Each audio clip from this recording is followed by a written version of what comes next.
Evo nas na kraju 2022. godine. Ja dosta vremena nisam imao kada da snimim neku novu emisiju, neki novi prilog na mom kanalu, pa evo sad u ovo božićno i praznično vreme sam našao koji slobodan dan, tako da nadam se da ne samo ovu prezentaciju, možda još jednu ili dve prezentacije ću do sledećeg semestra, kada ponovo počinje nastava, uspeti da izbacim. Dakle, želim danas da svima koji prate moj kanal i koji prate moj rad i na drugim kanalima poželim srećnu novu 2023. godinu. Neću govoriti u prognozama kakva će biti, nek bude kakva bude, samo da smo mi živi i zdravi, ali želim da dam jednu poruku svima, možda jedno kratko razmišljanje koje mi je tako, što kažu, palo na pamet, a može da bude vrlo bitno za naše, što bi rekli, mentalno zdravlje. Ja sam dugo vremena i proučavao, još uvijek proučavam i nadam se da ću proučavati lepotu u prirodi. Dakle, tvorac je u ovaj stvoreni svet ugradio jako mnogo toga što je lepo i naravno ima i stvari koje nisu lepe i često kada govorimo o estetici ili nauci i filozofiji o lepoti, često se kaže da različiti ljudi imaju različit ukus po pitanju toga šta je lepo i šta nije lepo.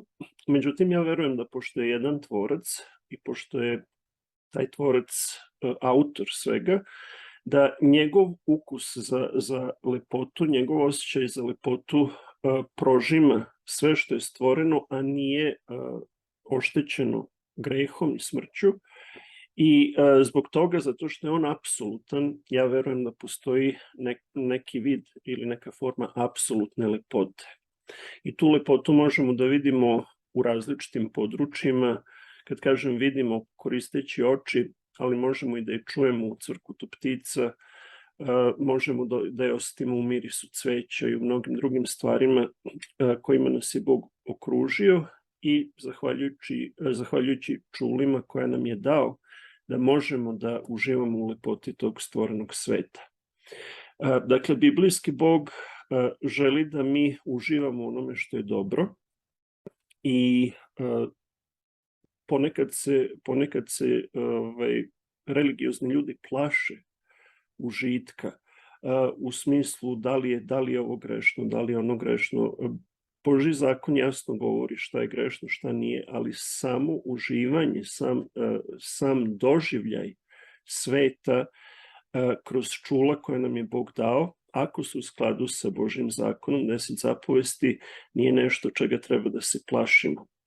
I tako razmišljajući o lepoti i šta bi bila moja novogodišnja poruka za sve vas, došao sam do zaključka da zapravo mi u današnje vreme govorimo o raznim nedostacima, recimo nedostatak ljubavi koji izaziva depresiju i mnoge druge poremećaje, nedostatak vitamina koji može da izazove različite bolesti, nedostatak različitih nutrijenata u ishrani i nedostaci svega i svačega. Ali malo ko, ne znam da li je iko ikada govorio o nedostatku estetike, o nedostatku lepote. Tako da je moja želja, novogodišnja želja za sve vas ili nas, da okružimo sebe sa lepotom, da uživamo u lepoti, pogotovo onoga što je Bog stvorio, ali i onoga što je čovek stvorio, jer čovek je stvoren po Božjem obličju, tako da ona prava umetnost, danas se umetnošću naziva nešto što je zapravo antiumetnost vrlo često, ali prava tradicionalna umetnost, čak i kad čovek stvara, i to je deo božanske lepote, jer smo mi božanska tvorevina.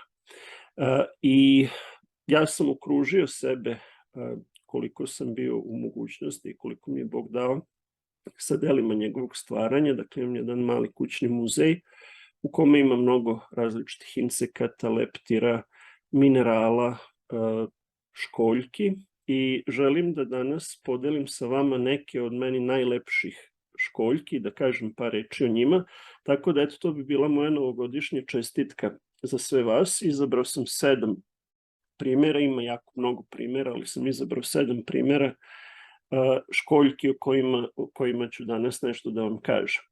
Sad, mi živimo u teško vreme i može neko da kaže da kako da okružim sebe lepotom kada se ima jedva da se preživi.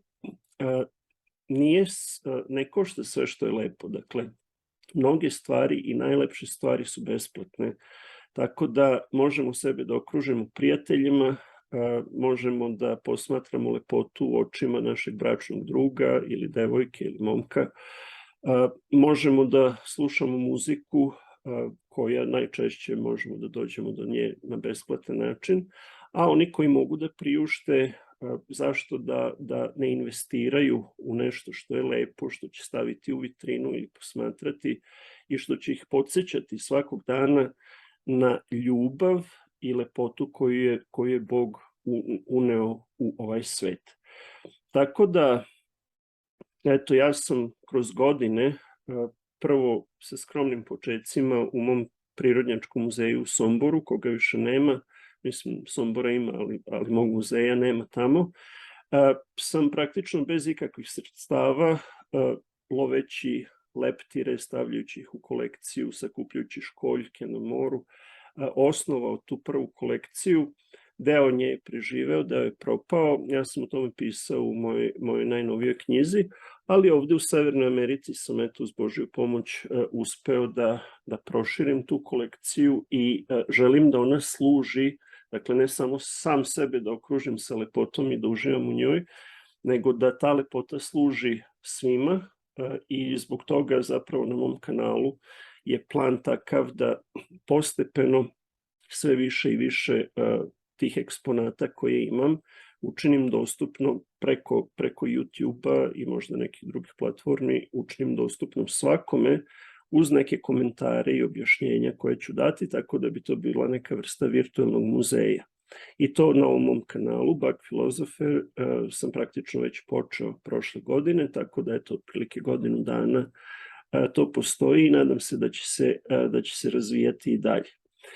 Ono što svako od vas može da doprinese jeste da širi linkove za ove prezentacije da bi što veći broj ljudi došao do lepote. Jer ja verujem, ne mogu to naučno da dokažem, možda bi moglo naučno-statistički da se dokaže, ali verujem da taj nedostatak lepote, koji je zapravo sistematski, znači gospodari ovog sveta, zli, on zna koliko je lepota potrebna čoveku i sistematski je eliminiše iz ovog sveta na različite načine. Malo ko sluša recimo klasičnu muziku, malo ko uživa u slikarstvu, nekom klasičnom slikarstvu, renesans, nekoj drugoj formi slikarstva koji se zaista vidi umetnost, nego se sve forsira neka antiumetnost, recimo u filmovima, u kinematografiji. Ja pozivam ljude da gledaju filmove iz 50-ih, 60-ih godina. Ima mnogo jako lepih filmova i vidi se da je duh čovečanstva bio mnogo bezazleniji, mnogo pozitivniji nego u današnje vreme. U današnje vreme su filmovi uglavnom užasni, tu i tamo ima neki lep umetnički film. Dakle, možemo da okružimo sebe lepotom i eto, ko se slaže sa mnom u ovom zapažanju, pokušajmo da sebe okružimo lepotom ili da učinimo lepotu sveta u kome živimo bližom našoj svakodnevici, jer ja verujem da taj nedostatak lepote može da u čoveku izaziva i depresiju i mnoga negativna osjećanja. Depresija onda može da dovede i do fizičkih bolesti, tako da ja verujem da lepota ima i terapeutsku vrednost, iako ja nisam lekar, niti sam to istraživao, nekako imam taj osjećaj, imam tu intuiciju, tako da, eto, to je moja poruka za vas, pokušajte da u novoj 2023. godini, bez obzira šta se dešava u svetu i koliko je sve strašno, bar tu u vašem kutku, u vašem životu, pokušajte da uživate u lepoti više. Dakle, ako ništa drugo, u lepoti svog bračnog druga, i u lepoti porodice i dece i svih onih koji nas okružuju, a za koje najčešće nemamo vremena i ne primećujemo. I ne samo to, nego kažimo jedni drugima lepu reč, nemojmo prećutati lepotu, lepota nije samo fizička, lepota je i duhovna. Kažemo lepu reč roditeljima, kažemo lepu reč deci, našim bračnim drugovima i svet će odmah biti podnošljivije mesto. Eto, to bi bila moja poruka za Novu godinu. A sada želim da podelim sa vama tu čestitku, novogodišnju čestitku i da kažem par reči o nekim primerima lepote iz sveta školjki. Dakle, školjke su mekušci, jedna velika grupa životinja koja ima meko telo, ali luči na svojoj spoljašnjosti mnoge vrste luče školjku, koja je uglavnom od kalcijuma. I ta školjka na svojoj površini može da ima jedan tanak sloj koji je od belančevina, od proteina, koja sadrži pigmente, a u nekim slučajevima nema pigmente. Dakle, lepota školjki može da bude lepota oblika i lepota geometrije. Postoje čak i naučnici koji su objavili knjige i opisali da te spiralne zavojnice puževa i čak i paterni ili šare na površini puževa mogu biti opisane matematičkim nekim formulama i jednačinama, funkcijama i zaista je tvorac ovog sveta i veliki matematičar koji je uneo matematiku u sve što je stvoreno i to se vrlo jasno očituje u mineralima, geometrija minerala, ali se isto tako očituje baš u školjkama, pošto one imaju tu neku spiralnu geometriju i spiralne funkcije i evo ja ću vam pokazati nekoliko primjera danas. Ovo bi bio prvi primjer. Dakle, ovo je jedna školjka, puž, zapravo morski puž, koji se zove Conus textile. Tekstil, znate šta je, dakle ima šare kao da je u pitanju neki materijal, tekstil od koga se pravi odeća. I dakle šare na telu puževa nastaju uvek u zoni rasta. Dakle, ovde gde je otvor kućice, to je zona rasta. I sad, naravno, ovo je samo kućica, puža nema, ali kada je puž živ, onda njegov plašt luči školjku i spoljni deo školjke, kao što vidite kod ove vrste, ima, dakle, pigmente. I ti pigmenti se dodaju kako školjka raste u jednoj liniji. Tako da, recimo, kod leptira, leptir dobije šare na svojim krilima tokom razvića simultano na čitavoj površini krila. Ali kod školjke je drugačije. Kod školjki šara nastaje tokom njihovog rasta i to samo u ovoj jednoj liniji. Tako da možemo da posmatramo školjku i šare na školjki kao da je u pitanju neka vrsta printera koji inject printer, dakle koji ubacuje tačkice pigmenta u jednu liniju, dakle jedna po jedna linija. Kako školjka raste, tako printer, koji su zapravo mnoge ćelije koje proizvode pigment, ubacuje pigment u jednu liniju, pa onda kad raste sledeća linija i vremenom se formira ovaj patern. I očigledno je taj patern zavisi od neke matematičke funkcije i ta funkcija pravi ovu složenu šaru, ali u principu pravi na jednostavan način. Možete vidjeti ove trouglove koji se nastavljaju jedan na drugi i onda s vremena na vreme se trouglovi, bela podloga sa trouglovima isključi i onda bude brown podloga sa linijama, pa se onda ono isključi, pa opet ovi trouglovi i na taj način se dobije ta neka šara u formi tekstila. Zanimljivo je da svaka vrsta ima svoju neku šaru na osnovu koje je prepoznatljiva. Ima mnogo vrsta puževa konusa, inače to su uglavnom tropski puževi. Ono što je zanimljivo za njih, mogli bismo jako mnogo da govorimo o njima, ono što je zanimljivo jeste da su uglavnom otrovni i ljudi koji rone treba da paze i koji love školjke dok su živi, ovi puževi imaju smrtonosan otrov, imaju mali harpun koji mogu da pogode čoveka i praktično da injektiraju otrov I zbog toga zapravo ove šare upozoravaju na otrovnost. Dakle, u prirodi postoji saradnja i ovi puževi se štite njihovim toksinima, oni ih koriste i za lov, nekad se hrane čak i ribom, mogu da pojedu manju ribu, i upozoravaju one veće organizme da ih se bolje klone jer mogu da budu opasni. Dakle, evo, to je jedan po meni od najlepših konusa, inače ima mnogo vrsta i mnoge od njih su šarene, ali ovaj konus tekstile je po meni jedan od najlepših konusa.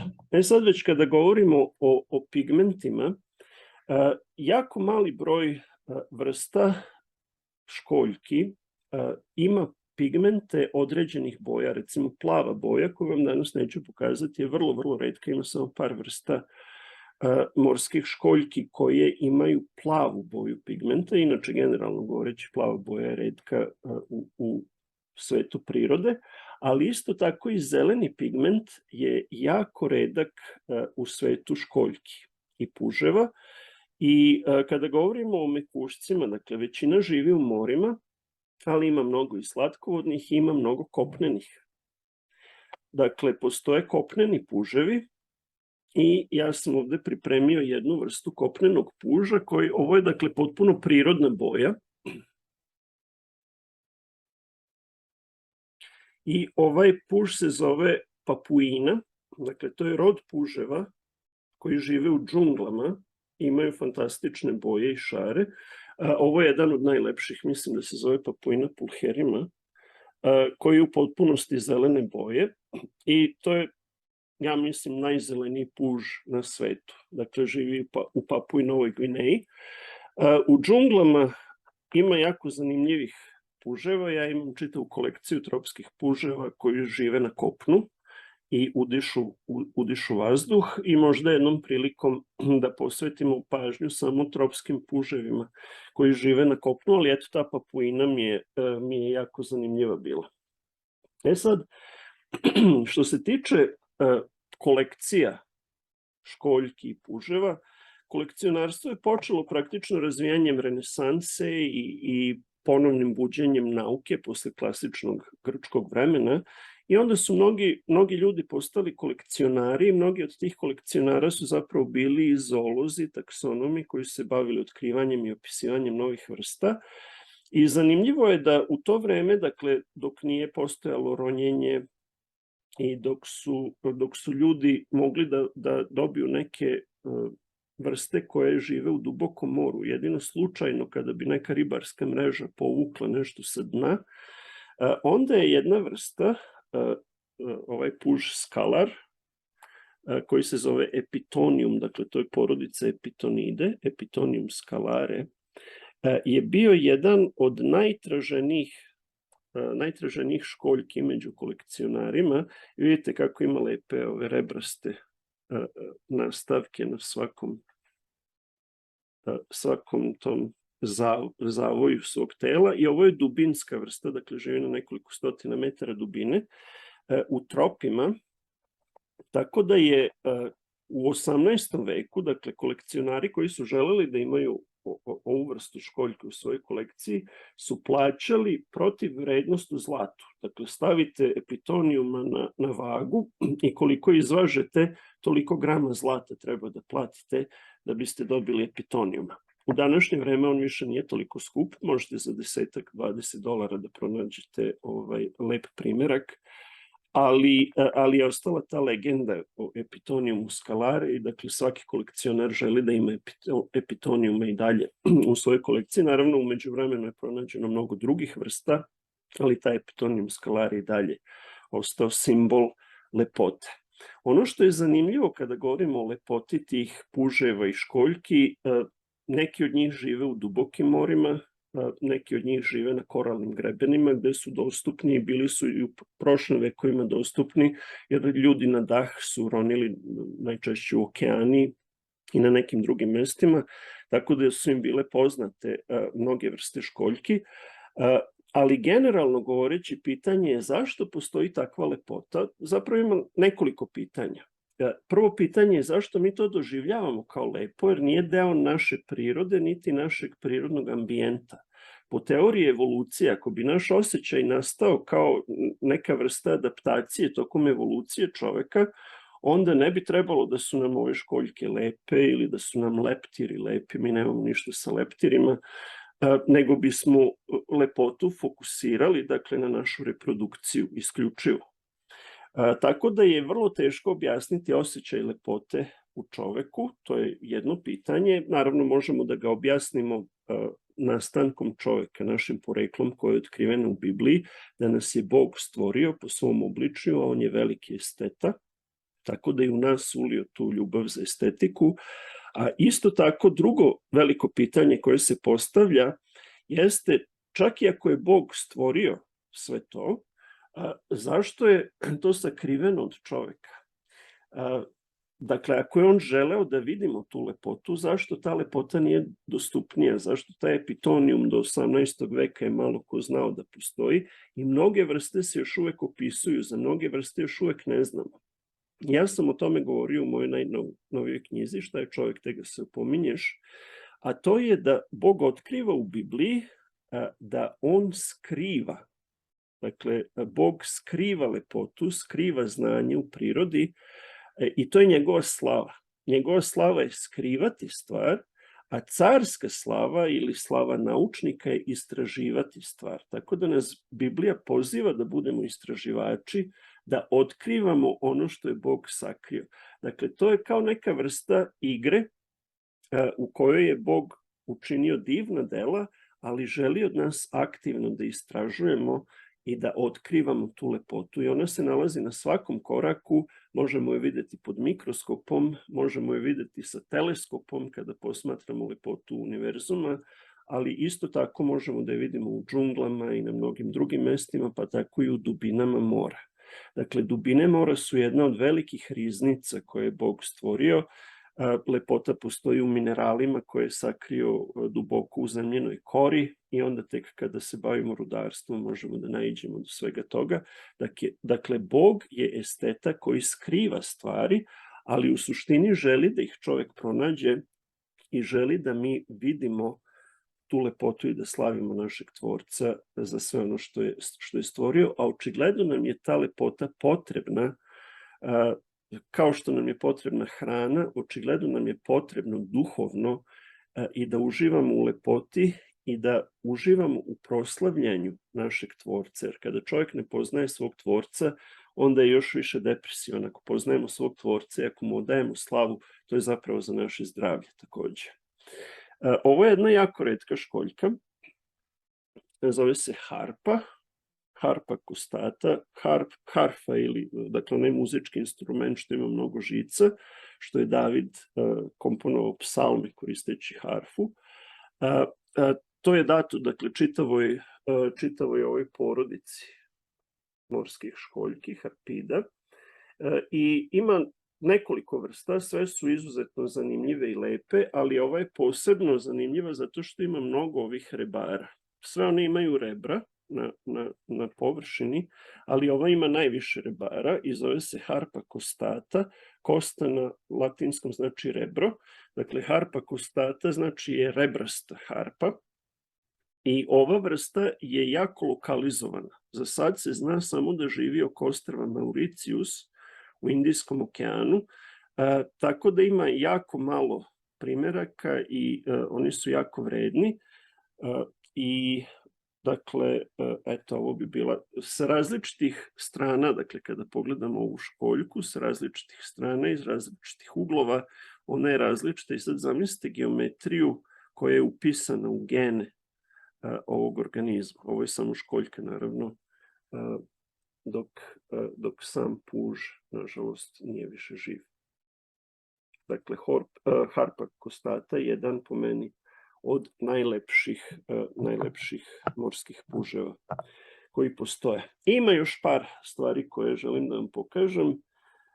Ovo je cipreja ili kauri puž i to je čitava familija, njih ima 100 vrsta. Ova vrsta se zove Cypraea gutata. Guta znači suza ili kap. I ova gutata kao da ima kapljice bele na sebi, zato se zove Cypraea gutata.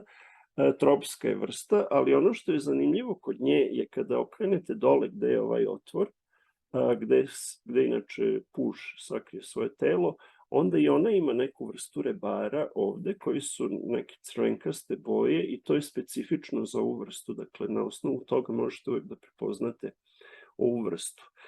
Ono što je zanimljivo, neke vrste morskih puževa su potpuno glatki. Dakle, ovde ništa nije lakirano, ovo je sve prirodno, ovaj sjaj, glazura, to je prirodni porculan koji je Bog stvorio.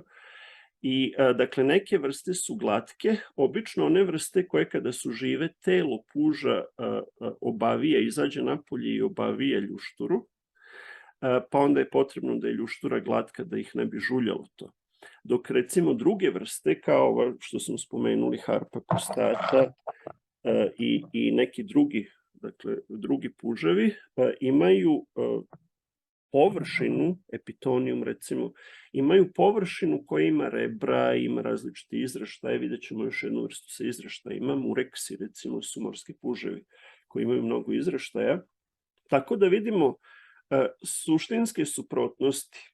Ove cipreje su jako glatke i izgledaju zaista kao porcelan, neki ljudi samo sakupljaju te cipreje ili kauri puževe, dok su drugi imaju tu geometriju spoljašnju koja je mnogo komplikovanija, kompleksnija, ali onda nemaju tu lepu glazuru, nemaju taj lep sjaj. Međutim, Bog je po familijama ili po porodicama stvorio različite lepe stvari koje su lepe na različite načine. Još je ostalo dva primjera koje želim danas da podelim sa vama. Ovo je takođe jedan dubinski puž, morski puž, koji se zove Gaza. Gaza je isto jedna oblast u Palestini koja je često nemirna, ali dakle ovaj puž je dobio takvo ime, nisam siguran tačno šta je značenje imena. I ono što je zanimljivo kod ovog dubinskog puža, dakle on ima ne fluorescentnu nego strukturnu boju, dakle ovaj zelenkasta boja koju ima, koja prelazi malo na zlatkastu boju, koja se ne vidi najbolje sa ovom kamerom ovde u središtu. To je zapravo strukturna boja koja nastaje prelamanjem svetlosti. Sad ono što je zanimljivo jeste da ovaj puž živi na dubinama često i preko 500 metara, gde svetlosti nema. Tako da je Bog dizajnirao neke vrste koje pokažu svoju lepotu tek kad ih izvučemo, tek kada ih posmatramo u našem okruženju. Neke druge vrste su lepe u njihovom prirodnom okruženju, recimo kada ronite na koralnim grebenima, tamo su ribe jako lepe, ali kada ih izvučete iz vode, onda gube taj sjaj, gube tu lepotu, a u nekim slučajevima je Bog sakrio lepotu tako da se ona vidi tek zapravo kada izvučemo tu vrstu iz njenog prirodnog okruženja. Inače, školjke, da bi bile lepe i očišćene, potrebno je uložiti jako mnogo truda, jer na morskom dnu rastu i alge i drugo rastinje i skupljaju se sedimenti i kamenac. Tako da bismo videli ove školjke u punom sjaju, potrebno je uložiti jako mnogo truda da bi se one očistile i da bi bile reprezentativne za kolekciju. Dakle, na taj način je nekako sakrivena lepota.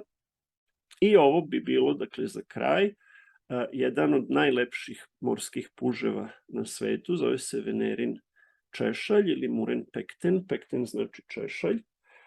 Fantastično je, dakle, ovi zupci koji rastu, kako i školjka raste, fantastično je kako oni mogu da budu očuvani.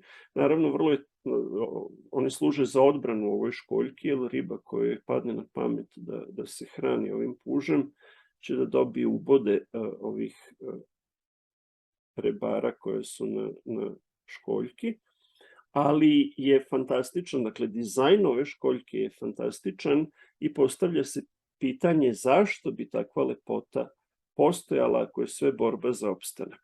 Dakle, ovo je po meni jedan od najelegantnijih, najfascinantnijih primjera lepote koje imamo u moru i zato su joj ljudi dali ime Venerin češalj, Venera koja je boginja mora koja se u mitologiji rađa iz školjke, eto ona se češljala sa ovim pužem u mitologiji, ali to su naravno taksonomi dali ime, ova vrsta nije ni bila poznata u vreme klasične Grčke, zato što je to tropska vrsta, dakle živi u jugoistočnoj Aziji, uglavnom u plitkim morima i nije tako retka, dakle može da se nađe, ali primjerci ovako očuvani sa svim ovim rebrima, njih je vrlo teško pronaći, naročito veće primjerke.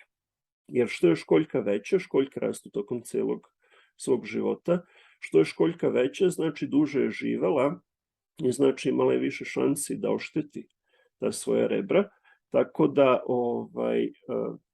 vrednost školjki se meri na različite načine, ali između ostalog i veličina školjke i očuvanost.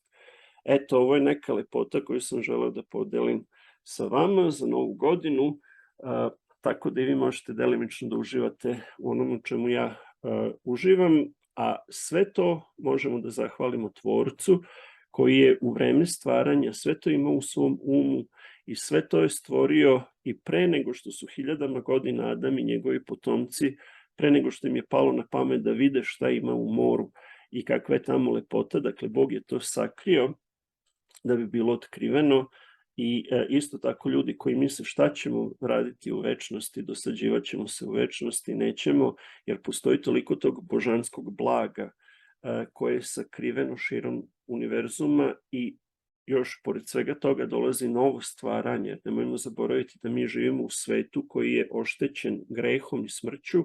Bog je obećao novo stvaranje, tako da možemo samo da zamislimo kakva nas lepota čeka. I sve to kada bude došao taj novi svet i kada zlo bude konačno uništeno, sve to neće biti na nekim berzama i na tržištima gde treba za novac da kupite, nego ćemo posmatrati živa stvorenja u njihovoj prirodi i slaviti Boga koji ih je stvorio. Sve najbolje u novoj 2023.